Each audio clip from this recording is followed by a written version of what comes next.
In Bloons Tower Defense 6, it's possible for one tower to become unbelievably powerful thanks to god boosting and the introduction of paragons, but in the older games, this isn't really such a thing. However, Bloons Tower Defense 5 is kind of in this weird middle area, where towers had become very powerful at this point, and they could be boosted quite a bit further even, but they're still limited to 4th tier upgrades, 2 upgrade paths, and of course, there are no paragons. So with that in mind, let's just see how far one tower can go in BTD5. The tower I will be using, of course, is going to be the Super Monkey, which I will eventually be upgrading into a temple. That means I also have to activate the Super Monkey Specialist building, because this will make it 5% cheaper to buy, give it 10% extra range, allow it to see camo, which doesn't really matter because the village can do that anyways, but the 4th level is quite important because it adds an activated ability to the temple, which makes it attack way faster for a short time, and it gains additional attacks as well. I also have every upgrade in the Monkey Laboratory maxed out, so this will allow the temple to become even stronger. My next trick was going to be a lesser known one, picking the map Overthrown.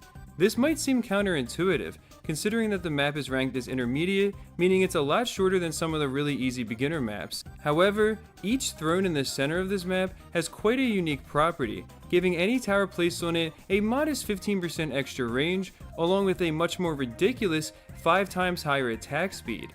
This alone will make the temple insanely powerful, but of course, we're just getting started.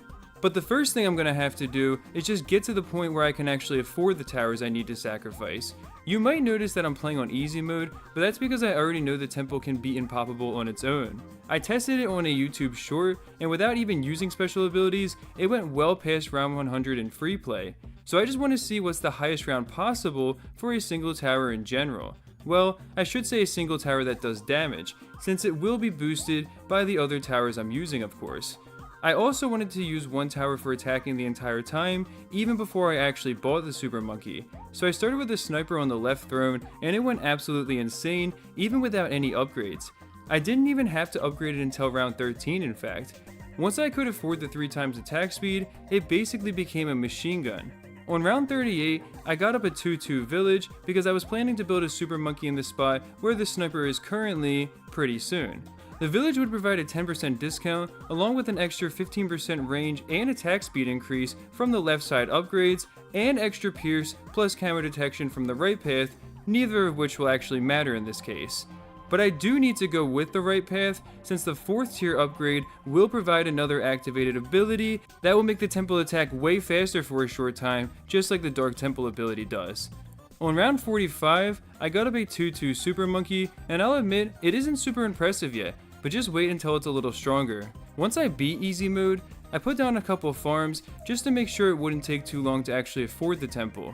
Keep in mind, just getting a Super Monkey from 0-0 to 4-2 costs over 100,000 on its own, even on easy mode, and you also have to sacrifice another 150,000 worth of additional towers to make it as powerful as possible. With 6 farms upgraded to 4-2, I knew it would be absolutely no problem though. The farms could be sold for over 120,000 whenever I needed to do so, and they were also generating 18,000 every round that I could keep them for. On round 78, I sold all my farms and got to work setting up every tower that I was planning to sacrifice. As you can see, the temple requires quite a few sacrifices to be as powerful as possible. Here's a quick list of everything it can gain: a missile attack, an ice blast, a tornado attack, a glue splatter, and a volley of darts or blades. You can also gain extra power to its main plasma, which comes from sacrificing any type of tower, including any that are required to gain the other attacks that I just mentioned, so that just happens inevitably anyways. So, I'm sacrificing 30,000 worth of 5 different tower types in order to make sure every extra attack is as powerful as it can be. Now that it's ready, I'm a little excited to see what actually happens in these coming rounds. Needless to say, I was far from disappointed. I know that I explained that I've already tried this once before, but I played the map on reverse that time, which actually makes the balloons go the opposite way on the track, so I didn't get to see the temple actually whip back and forth like this. Check out how massive its range has become now as well. The entire track is covered. At this point, I just had to get one more thing down, a 2-4 engineer. That's because it gains the overclock ability, which, as you probably guessed, is another activated ability that can make our temple even stronger when it's active. This ability is also really nice because, when combined with the reduced ability cooldown that I get from my monkey lab, which I showed you guys in the beginning of the video, it actually lasts longer than it takes for the cooldown to finish, so I can literally keep this ability permanently on the tower. I also built a second village so I can keep using the call to arms ability as well. On round 95, I slowed down the game just so I could actually see what all the projectiles look like, and I gotta say, this thing is ridiculous. Just imagine how it will look with all 3 activated abilities applied as well. I also think it's going to make it extremely far based on the fact that the balloons aren't even making it close to the center of the track, which is where they'll be easiest to destroy. I don't know why I didn't just build a 0-4 engineer earlier, because the left side upgrade makes no difference for our purposes. I don't want it to get any more pops than necessary, so I sold it and replaced it, because the 2-4 engineer produces a bunch of sentry towers.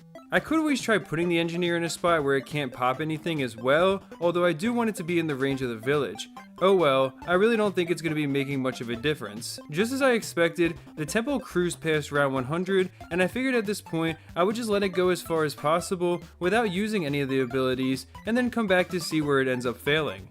You can see at this point just how fast the Moab class balloons are becoming, and the temple is really struggling a lot with them. I think this is just about the limit as far as not using abilities goes. Yeah, round 128 is where it can't keep up. Well, I know what you guys have been waiting for, so let's just see how it looks with all 3 abilities going at once. The temple creates so many projectiles so quickly that my game actually started lagging when I had it on fast forward mode, but I wanted to see just how well it can do while only using the overclock ability, and even that is enough to destroy the balloons quite easily. And that's the weakest of the 3 abilities. However, I was kind of surprised that just a few rounds later, on round 134, I almost lost, even while using every ability I have. To be fair, I accidentally overclocked the village instead of the temple, but like I just said, that should be the weakest ability, so maybe this thing isn't going as far as I expected. I also realized the village's call to arms ability doesn't actually last very long, so I tried to build as many villages near the temple as I could, hoping that I could have enough of them to keep the ability constantly running. But I ended up failing on just round 138, but I do have a feeling that I can at least get a little further with some smarter play. I managed to make it to round 143 on my next try, and I figured I would at least try seeing if the overclock ability can stack on top of itself, meaning whether or not you can apply multiple of them at once and have them all add to the tower's strength. I tried finding out on the wiki, but I didn't see anything there about it, so I just applied 18 of them at once, and then I still died on the same round, so yeah, I'm gonna say that there's absolutely no difference between 1 and 100. After another try, I managed to make it a whole nother single round further, but I did notice that it doesn't seem like every village is able to reach the temple, so just for fun, I'm going to turn on the premium upgrade that's called Bigger Beacons, which makes the range of your village, well, absolutely massive.